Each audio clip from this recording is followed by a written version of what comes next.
13:10 का महावाक्य है। बाबा हम बच्चों का गति सदगति दाता है। हम बच्चों को बाबा बहुत प्यार भी करता है और हम बच्चों का कोई भी प्रकार के दुख दर्द बाबा से देखा नहीं जाता, वो मदद भी करता है। हालांकि पुरानी दुनिया में पति शरीर में बाबा आकर हमें पावन बनाने की कितनी न जाने मेहनत करते हैं। आज बाबा ने बच्चों को धीरज दिया है। बाबा ने कहा बच्चे थोड़े समय हैं, आपका दुख का दिन समाप्त होगा और सुख का दिन आएगा। तो उसके लिए बाबा ने कहा बच्चों को धीरज रखना होगा और जितना आप धैर्यवत होंगे उतना आपकी सफलता भी मिलती रहेगी। दूसरा बाबा ने कहा इस ज्ञान मार्ग में अनेक प्रकार की पेपर और परिस्थितियाँ आती है और बाबा ने कहा अगर आपको सैंपल के रूप में देखना है तो ब्रह्मा बाप को देखो। ब्रह्मा बाबा अज्ञान काल में बहुत नामी गिरामी थे और बाबा शिव बाबा की प्रवेशता होने के बाद बाप को बहुत कलंक भी लगी, बदनामी भी हुई, सारे विश्व में उल्टी बातें भी फैलाए, पर बाबा ने कभी अपनी स्थिति को डगमग होने नहीं दिया। और बाबा हमें हर रोज समझानी देते हैं जितनी परिस्थितियां और पेपर आती है उतना हमारा परिपक्व अवस्था होता है। तो बाबा ने कहा बच्चों को सपूत बच्चा बनना है। और आजकल तो बाबा रोज मुरली में ये जरूर हमें देते हैं कि बच्चे श्रीमत पर चलो। मनमत पर चलने से अपना ही बेड़ा गर्क करते हैं। जिन्होंने श्रीमत को पालन किया, जिन्होंने मर्यादा पूर्वक चले, श्रीमत पर चले, तो बाबा ने कहा उनका जीवन सदा, भले दुख की दुनिया है लेकिन उनका दुख की परछाया भी उनके ऊपर पड़ नहीं सकती। इसलिए बाबा ने कहा एग्जाम्पल के रूप में आप ब्रह्मा बाबा को सामने रखो, ब्रह्मा बाबा के चरित्र को देखो, ब्रह्मा बाबा की जीवन कहानी को देखो। तो बाबा ने कैसे पुरुषार्थ करके संगम युग पर हम ब्राह्मण परिवार के बीच में सैंपल बन के सिंपल भी रहा और सैंपल भी रहा। तो आज बाबा ने कहा फॉलो फादर, ब्रह्मा बाप को करो। सारे मीठे बच्चे धीरज रखो, अब तुम्हारे दुख के दिन पूरे हुए, सुख के दिन आ रहे हैं। मीठे बच्चे धीरज रखो, अब तुम्हारे दुख के दिन पूरे हुए, सुख के दिन आ रहे हैं। निश्चय बुद्धि बच्चों की अवस्था धैर्यवत रहती, निश्चय बाबा से, तो उनकी अवस्था कैसे रहेगी? धैर्यवत रहती है। प्रश्न है किसी भी हालत में मुरझाइश न आए, इसकी सहज विधि क्या है? कोई भी कठिनाइयाँ, कोई भी परिस्थिति, कोई भी हो सकता है, आता भी है, लेकिन मूड अप करते हैं, मुरझाइश आते हैं, तो उसका सहज विधि क्या है? ब्रह्मा बाप को देखो। उत्तर है ब्रह्मा बाप का सैंपल सदा सामने रखो।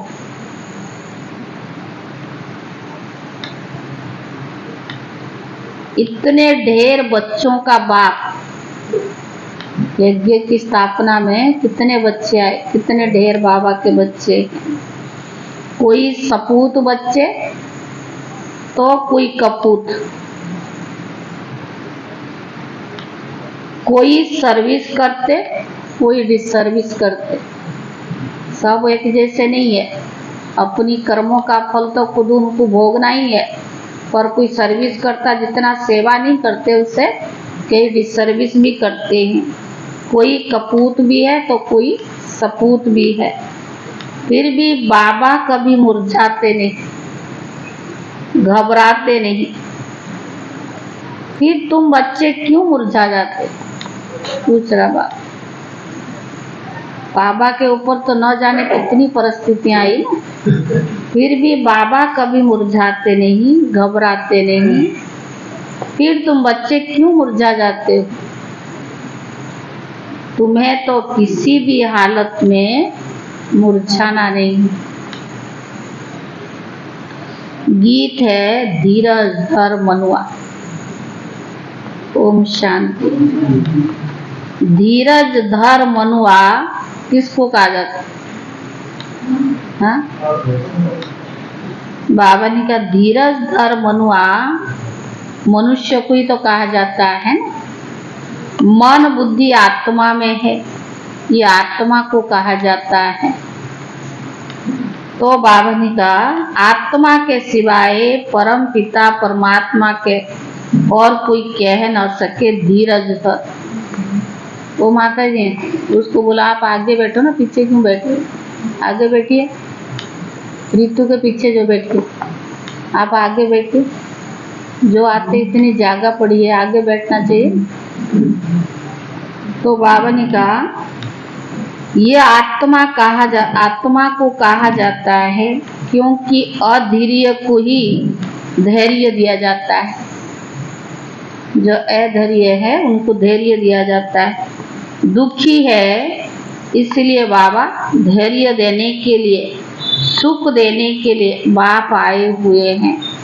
कहते अब धीरज धरो। बाप के महावाक्य सिर्फ तुम बच्चों के लिए, नॉन विकेश को तो ज्ञान नहीं है ना, अज्ञानी को आपको ज्ञान है, इसलिए बाबा बच्चों को धीरज देता है। सुख देने के लिए बाप आए हैं। कहते अब धैर्य धरो। बाप के महावाक्य सिर्फ तुम्हारे लिए, वास्तव में सारी दुनिया के लिए है। सारी दुनिया आस्ते आस्ते सुनती रहेगी। जो सुनते हैं वो भी आते रहते हैं। सबका सदगति दाता दुख करता एक ही बाप है। यह है दुख की दुनिया। बच्चे समझते अभी हमारे मुक्ति जीवन मुक्ति का दिन, बाप कलयुग पति दुनिया से छुटकारा पाने का दिन है। तुम्हारी बुद्धि में है सो भी नंबरवार पुरुषार्थ अनुसार। बाबा ये रोज इशारा देता है, सबकी बुद्धि में एक जैसा ज्ञान नहीं होगा, नंबरवार पुरुषार्थ अनुसार। सबको धैर्य नहीं है। जरा सा कोई बात हो गया एकदम कैसे हो जाते। भगवान इतना धीरज देता है, इतना सुख देता है, इतना प्यार देता, लेकिन थोड़ी सी कोई बात हो गई तो कैसा मुंह बना लेते। तो बाबा ने कहा छुटकारा देते हैं तो तुम बच्चों को भी स्थायी निश्चय में रहना चाहिए। हमारे सुख के दिन अब आ रही है। अगर श्रीमत पर चलेंगे तो सुख भी तभी मिलेगा जब भगवान की कहना मानेंगे, और अपनी मत पर चलते हैं तभी उनके अंदर धारणाएं भी नहीं होती है। इसमें आशीर्वाद कृपा आदि की बात नहीं है। बाबा तो बैठकर पढ़ाते हैं, सहज स्वराज्य योग सिखलाते हैं। पढ़ाई को नॉलेज भी कहा जाता है। तुम बच्चों को श्रेष्ठ मत दे रहे हैं। पहले पहले तो अटल निश्चय चाहिए, फिर कभी वो नीचे ऊपर नहीं हो सकता। ज्ञान मार्ग में क्या चाहिए? पूरा निश्चय बुद्धि चाहिए। अगर निश्चय नहीं हुआ तो कहाँ ना कहाँ डगमग हो जाते। गाते हैं परवाह थी पार ब्रह्म में रहने वाले की, वो पा लिया तो बाकी क्या चाहिए। यह तो निश्चय है। उस बाप से स्वर्ग का वर्षा मिलना है तो धैर्य पहले ही स्थायी मिल जाता है। यह है अविनाशी धैर्य। सर्टर ने हम श्रीमत पर श्रेष्ठ से श्रेष्ठ श्रेष्ठाचारी राज्य भाग्य स्थापन कर रही है बिगर कोई लड़ाई झगड़े। फिर तो मुरझाने की क्या दरकार है। भले घर में 10-12 बच्चे हो, बाबा को तो देखो, बाबा को कितने बच्चे, हजारों लाखों बच्चे हैं। कोई बच्चे हंगामा भी मचाते हैं, सब एक जैसे नहीं है ना, होंगे कोई कोई हंगामा भी मचाते हैं। कोई सपूत बच्चे हैं, कोई कपूत है, कोई सर्विस करते हैं, कोई डिसर्विस भी करते हैं। तरह तरह के बच्चे हैं। हम घर में 2-4 बच्चों से परेशान हो जाते हैं। तो भगवान बाबा ने कहा ब्रह्मा बाप के सामने कितने थे, ना जाने बाबा को कितना सहन करना पड़ा। बाबा ने कहा कोई सपूत बच्चे, कोई कपूत, कोई सर्विस करते, कोई डिसर्विस करते। फिर बाबा कभी घबराते क्या? तो बच्चों को भी कभी घबराना नहीं चाहिए। वो अपना कर्मों का फल कभी ना कभी तो भोगेगा ना, तो घबराना नहीं चाहिए। ग्रस्त व्यवहार में भी रहना है। एक तरफ हटियो कर्म संन्यास, तुम्हारा है बेहद का संन्यास। यह है राजयोग, तुम्हें ग्रस्त व्यवहार में रहते बाप से वर्षा पाना है। बहुत सहज है। अभी तो अपने सुख धाम का झाड़ दिखाई पड़ रही है, परोक्ष अपरोक्ष बुद्धि से जानते हैं। साक्षात्कार हो न सके, पुरुषार्थ करते भविष्य स्वराज्य राजधानी के लिए। एम ऑब्जेक्ट सामने है ना, लक्ष्मी नारायण का चित्र देख रही हो। ऐसे नहीं कि हमको साक्षात्कार हो तो हम माने, यह तो बुद्धि में समझने की बात है। इन आंखों से चित्र देख रही हो ना, तो बाबा ने कहा आंखों से फिर भी यही देखेंगे। बुद्धि कहती है बराबर चित्र रखे, फिर साक्षात्कार क्या कराए। श्री कृष्ण सतयुग का मालिक है ना, शिव परमधाम में रहने वाला है। तुम लक्ष्मी नारायण बन सकते हो, यह तुम्हारी एम ऑब्जेक्ट है। तो आईने में देखो कि हम कितना देवी गुण हमारे में कहाँ तक आए। बाबा ने इतना ज्ञान दिया है, गुणों को धारण करने के लिए रोज समझाता है। तो बाबा कहता अपने आप आईने में देखो हम कहाँ तक देवी गुण धारण किए हैं। तो बाबा ने कहा श्री बाबा परम धाम में रहने वाले हैं। तुम श्री कृष्ण सतयुग का मालिक है ना, शिव परम धाम में रहने वाला है। तुम लक्ष्मी नारायण भी बन सकते हो, यह तुम्हारी एम ऑब्जेक्ट है। तो आईने में देखो कि वो देवी गुण हमारे में कहाँ तक आए हैं। बाबा धैर्य तो बहुत अच्छा देते हैं। अब पढ़ना है, राजाई के लिए ज्ञान भी चाहिए, ये बाप दे रही हैं। ICS वालों को सबसे जास्ती नशा रहता है, हम बड़े थे बड़ा ऑफिसर्स बनेंगे। यूँ तो धंधे व्यवहार में भी करोड़पति बन जाते हैं। बाबा फिर तुमको यही धंधा सिखलाते हैं, सट्टा मट्टा का। तुम बाबा को कौड़ियाँ देते हो, उनकी एवज में 21 जन्मों के लिए बाबा तुमको स्वर्ग का मालिक बनाते हैं। यह सौदागर भी है तो पढ़ाई भी है। सिर्फ सौदागरी से काम नहीं है, वर्ल्ड की हिस्ट्री ज्योग्राफी का नॉलेज भी चाहिए ना। नौकर चाकर भी तो होंगे, स्वदर्शन चक्रधारी भी बनना है। जितना पढ़ेंगे उतना ऊंच पद पाएंगे। कल भी बाबा ने कहा पढ़ाई मोस्ट वैल्यूबल है। तो बाबा ने कहा स्वर्ग का मालिक तो प्रजा भी नौकर चाकर भी होंगे। अभी तो सब कहते हैं ना भारत हमारा देश है, परंतु राजा और प्रजा में बहुत फर्क है। बाबा कहते जितना हो सके ऊंच से ऊंच पद पाओ, माता पिता समान पुरुषार्थ करो। समझा जाता है सब तो गद्दी पर नहीं बैठेंगे, फिर रेस करानी पड़ती है।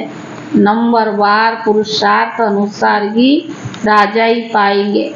जिसका जो पुरुषार्थ कल्प पहले वाला है वो साक्षी होकर देखते हैं। फिर किसी का पुरुषार्थ ठंडा देखते हैं तो उन्हें तीव्र बनाया जाता है। तुम्हारा पुरुषार्थ बहुत ठंडा दिखाई पड़ता है, तुम्हारा ममत्व लगा हुआ है। ट्रस्टी बनाया, फिर ममत्व क्यों है? बाबा को देकर सब ट्रस्टी बनाया, फिर भी ममत्व क्यों है? क्योंकि तुम श्रीमत पर तो चलो। पूछते बाबा मकान बनाऊं, तो बाबा क्या कहेगा? हाँ, क्यों नहीं बनाओ, भले आराम से बैठो, बाकी थोड़े रोज ये छीछी दुनिया है। भले आराम करो, बच्चे आदि की शादी भी कराओ, बाप कोई पैसा नहीं लेते हैं, वह तो दाता है। शिव बाबा ने इस समय बच्चों के लिए ये मकान आदि बनाया है, अपने रहने के लिए तो शरीर निमित्त बनाया है। जीव आत्माओं को तो जरूर रहने के लिए मकान चाहिए, तो बच्चों के लिए ही तो बना रही है ना। बाबा भी इस मकान में बैठे हैं ना, यह तुम जानते हो। हमारा वो आत्माओं का बाप और यह शरीर का बाप तुमको एडॉप्ट किया है, तुम हमारे बच्चे हो। मम्मा बाबा कहते हो ना, इसको गद्दी लेना कहा जाता है। प्रजापिता ब्रह्मा को इसको गोद लेना कहा जाता है। प्रजापिता ब्रह्मा को इतने बच्चे जरूर है, तो गोद के ही तो बच्चे होंगे, मुख वंशावली है ना, तो बाबा ने गोद लिया है। तुम बच्चों को बाबा एडॉप्ट करते हैं। सरस्वती भी तो बेटी है ना। यह है बड़ी गुह्य बातें समझने की। गीता भागवत आदि तुम पढ़ते हो, यह बाबा भी पढ़ा है, परंतु बाबा ने कहा तुम भी पढ़ते हो, और ब्रह्मा बाप ने भी पढ़ा है, परंतु बाप कहते अब तो श्रीमत मिलती है ना, ड्रामा अनुसार। जो कुछ कहा सो ड्रामा अनुसार, उनमें जरूर कल्याण ही होगा। तो बाबा कहता ड्रामा अनुसार उसमें कल्याण ही होगा। नुकसान होता तो उसमें भी कल्याण समझो। अगर कोई कारण से नुकसान हुआ तो उसमें भी कल्याण समझो। तो बाबा ने कहा हर बात में कल्याण है। शिव बाबा तो है ही कल्याणकारी, उनकी मत अच्छी है। अगर उस पर कोई शंका रही तो कभी श्रीमत पर चल नहीं सकता। किसी भी कारण से अगर कोई बात में शंका हो गया तो कभी बाप की श्रीमत पर चल न सके। तो बाबा ने कहा इसमें धोखा खाएंगे। फिर बाबा शिव बाबा क्या करे? कदम कदम पर राय पूछना। सुप्रीम पंडा तो बैठा है ना। बहुत बच्चे ये बातें भूल जाते हैं क्योंकि योग में नहीं रहते। तो बाबा ने कहा क्योंकि योग में नहीं रहते, योग अथवा याद की यात्रा कहा जाता। याद नहीं कर सकते तो समझे कि हम रेस्ट ले रही है, सो रही है। याद कई कहते ना, बहुत आप पूछोगे योग क्यों नहीं किया, कोई ना कोई बहाना, सिर में दर्द हो गया, ये हो गया। और बाबा से जिसको प्यार होगा, भले कितनी बीमारी हो, कितनी भी ना उसके शारीरिक परेशानी हो, लेकिन वो बाबा के पास जरूर जाएगा, क्योंकि बाबा ही तो हमें सुख देता है ना। तो बाबा ने कहा योग अथवा याद की यात्रा कहा जाता है। याद नहीं करते, समझे हम रेस्ट में ले रही हैं। यात्रा पर जाकर कोई रेस्ट लेते हैं। तुम भी अगर रेस्ट लेते हो, याद नहीं करते हो, तो माना विक्रम विनाश नहीं होंगे और आगे ही नहीं बढ़ेंगे। याद नहीं करते तो बाप के नजदीक भी नहीं जाते। जितना जिसका याद होगा वो बाप के नजदीक जाएगा। आत्मा थक जाती है, माना बाप को भूल जाती है। बाबा कहते तुम यात्रा पर चल रही हो, रात को तुम रेस्ट लेते ही हो, तो सारा दिन सोते रहोगे क्या? तो बाबा ने कहा कितना या योगी के लिए कितना घंटा योग चाहिए? ज्यादा से 4-5 घंटा। 8 घंटा नींद के लिए तो बाबा वैसे ही बताता है, लेकिन बाबा रेस्ट जो रात को सोते 3-4 घंटा बहुत होती है। ज्यादा से ज्यादा दिन में भी सो 1 घंटा, जब मर्जी सो जाओ, जब मर्जी सो जाओ। उतना समय मिलता तो योग करना चाहिए ना। ऐसे नहीं कि रात को तुम नींद में हो तो यात्रा पर हो। कहते कहीं कहो क्या कहते हम सो के बाबा को याद कर। आप बहुत बीमार है, अपनी कोई ऐसी कंडीशन है तो नहीं उठ सकते तो रेस्ट करके याद करते हैं। नहीं तो ये रेस्ट है, याद नहीं। जब जागते हो तब यात्रा पर हो। नींद में कोई विक्रम विनाश नहीं होगा और बनता है। व्यर्थ जिनको चलता है ना उनको नींद भी बहुत आती है। बाकी हाँ दूसरे कोई विक्रम होते नहीं है। बाबा सभी बातें समझाते, परंतु कोई अमल में लाए जब ना। भगवान तो सारी इशारा देता है, पर जो कोई अमल में लाए तब ना। ढेर पॉइंट्स बतलाते रहते हैं। बैरिस्टर की पॉइंट्स सब बुद्धि में आती है। तो जब बैरिस्टरी पढ़ते हैं, डॉक्टरी व इंजीनियरिंग पढ़ते हैं, फिर वो डॉक्टर अथवा इंजीनियर आदि बनते हैं। जो जैसा कर्म करता है वैसा ही बनता है। यहाँ तो एक ही कोर्स है। कौन सा? बाप को याद कर। बाबा ने कहा चलते फिरते चलते चलो, क्योंकि तुम्हारे सिर पर जन्म जन्मांतरों का पाप का बोझ बहुत है। उनको विनाश करने का उपाय एक है, सिर्फ बाप को याद कर। एक ही कोर्स है। पढ़ाई तो है ही, लेकिन मुख्य क्या है? याद। नहीं तो पद भ्रष्ट हो पड़ेंगे। माला बनी हुई है ना, 9 रत्नों का भी गायन है। यह कहाँ से आए तो मनुष्य नहीं जानते हैं। 8 रत्न है जो रुद्र की माला बनते हैं। तो पुरुषार्थ तो अच्छा करना चाहिए ना। स्टूडेंट अच्छा पढ़ते हैं तो रजिस्टर से माँ बाप को पता लग जाता है। अगर आप पढ़ाई अच्छे पढ़ते हो, आपकी चाल चलन से भी पता लगता है, रजिस्टर बताता है ना। यहाँ तो बाप ही टीचर भी है, वही जाने। तुम पढ़ते ही हो, बाप के पास रजिस्टर का भी उनको पता पड़ता है। हम पढ़ाई पढ़ते तो हमारी रजिस्टर किसके पास है? शिव बाबा के पास है। तुम भी अपने रजिस्टर को समझ सकते हो, कहाँ तक हमारे में गुण है। अपनी रजिस्टर से समझ सकते हो हमारी चलन, हमारे गुण कहाँ तक हम पहुँचे हैं। मैं औरों को कहाँ तक आप समान बनाती हूँ। इतनी ताकत है जो कोई सामने देखे और शरीर को भुला दे। क्वेश्चन मार्क पूछ रहा बाबा। इतनी ताकत है, आपको देख के कोई शरीर को भूल जाए। तो बाबा ने कहा जाता है हिम्मते मर्दा मददे खुदा।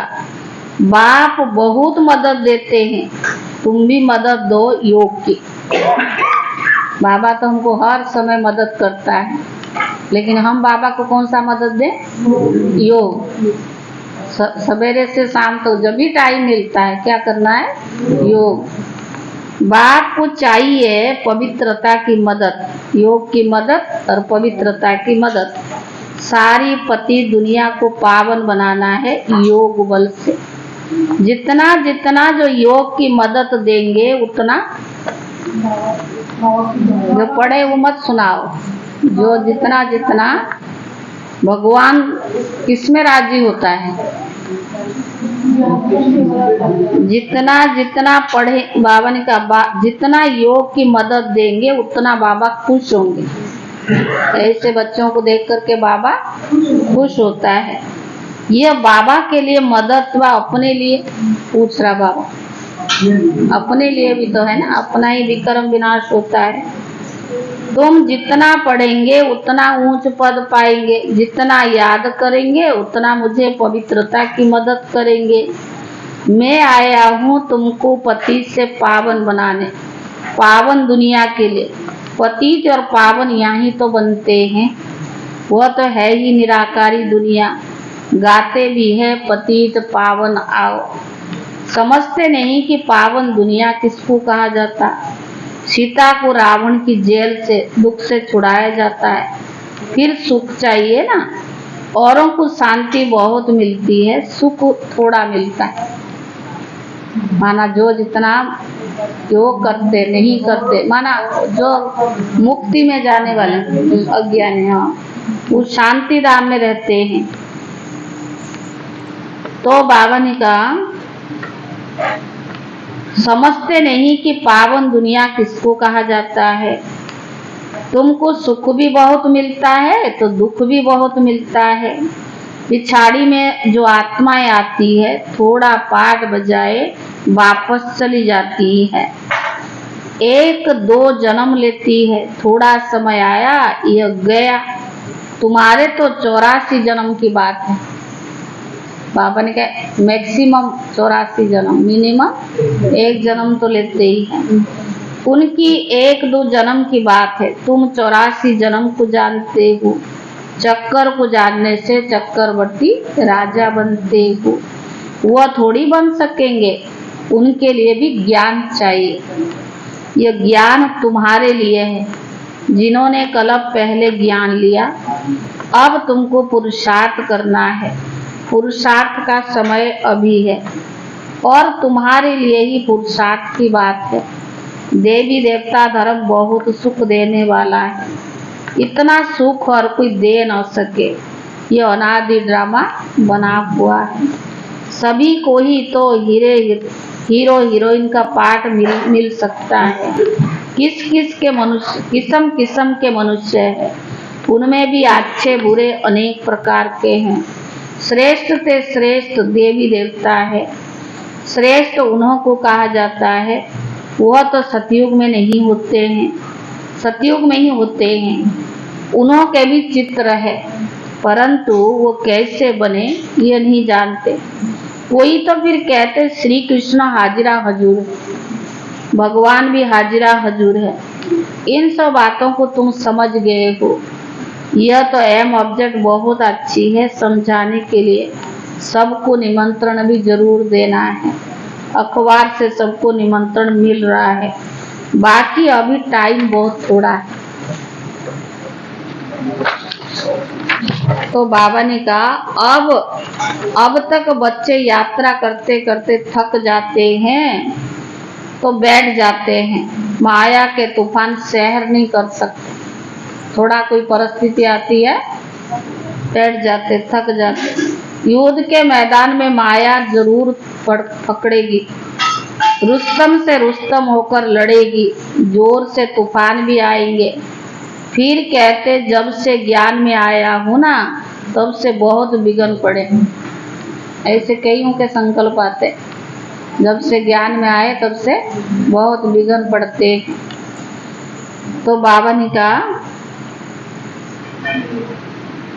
जोर से तूफान भी आएंगे। बाबा ने कहा धंधे में भी घाटा पड़ा है। बाबा कहते ऐसे मत समझो। आप ज्ञान में ना चलते तभी होता। हाँ, पढ़ना ही था। भगवान के बने इसलिए नहीं हुआ है।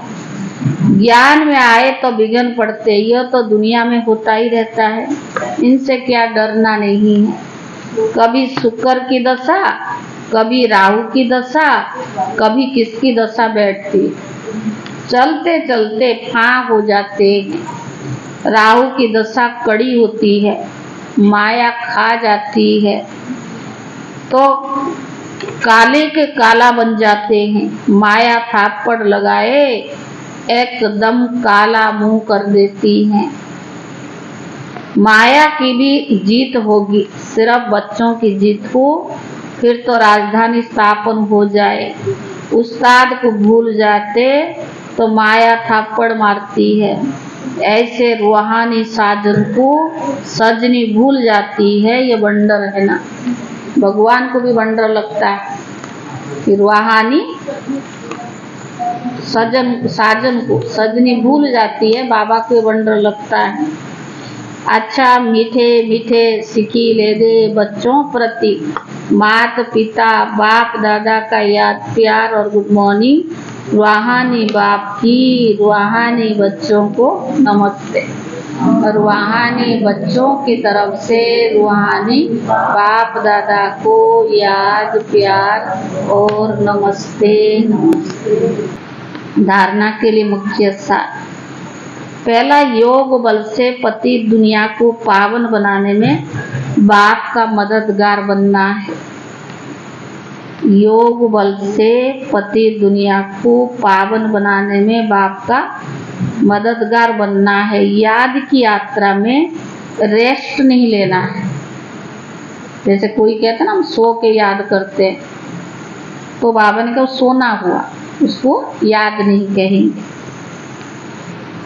ऐसी याद हो जो सामने वाला अपना शरीर को भूल जाए। माना आपकी याद की इतना पावरफुल हो जो आपको देख करके सामने वाला शरीर को भूल जाए। दूसरा, श्रीमत में कभी भी शंका उठाकर अपनी मन मत नहीं चलानी है। श्रीमत में कभी भी शंका उठाकर अपनी मन मत नहीं चलानी है।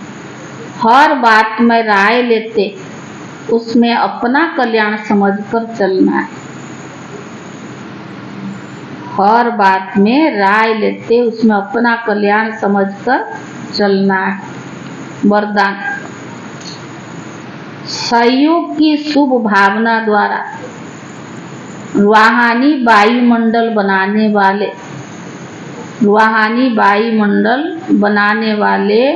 मास्टर दाता भव।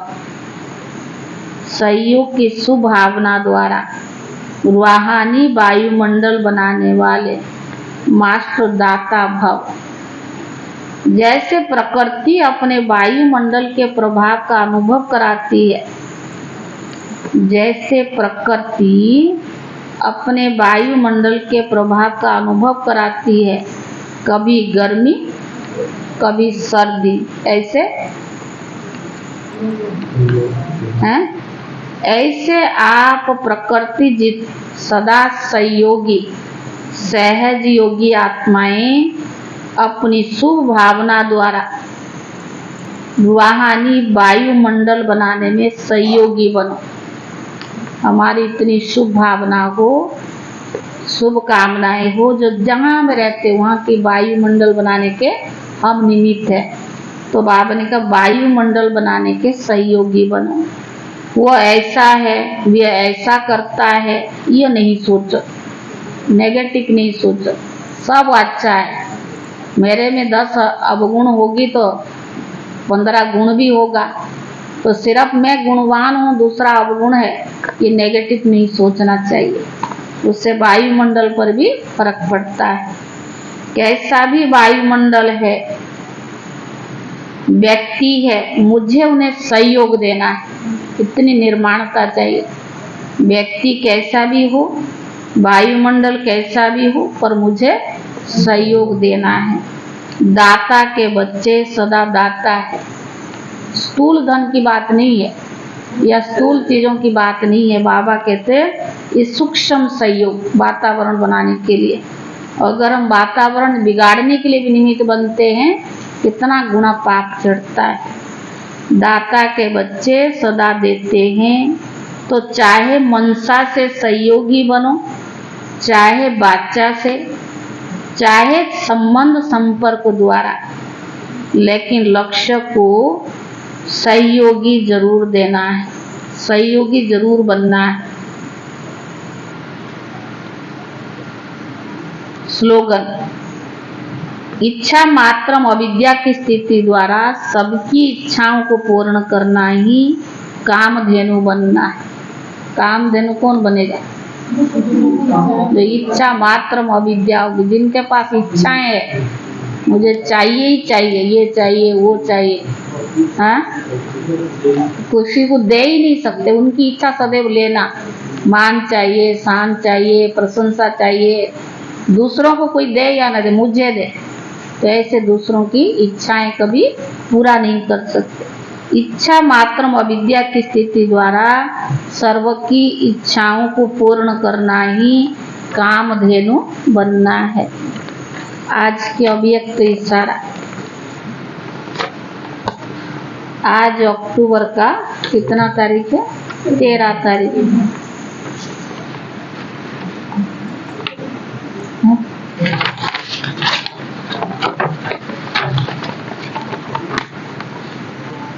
जो भी आपके पास प्रॉपर्टी है, समय, संकल्प, श्वास व तन मन धन सब में मैंपन से न्यारे होकर सच्ची दिल से उसे सफल करो, तो जमा होता जाएगा। हर सेकंड जो भी संकल्प करो, कर्म करो, हर कर्म हर संकल्प बधाई वाला को। जो भी मिले व जो भी साथ में रहते हैं उन्हों को सदा खुशी की दिल खुश मिठाई खिलाते रहो और सदा खुशी की मन से नाचते रहो। सेवा में सभी को खुशी का खजाना भर भर कर बांटते रहो। यही सफल करने की विधि है। सारी सूक्ष्म चीजें, सेवा में भी क्या बांटो? खुशी बांटो।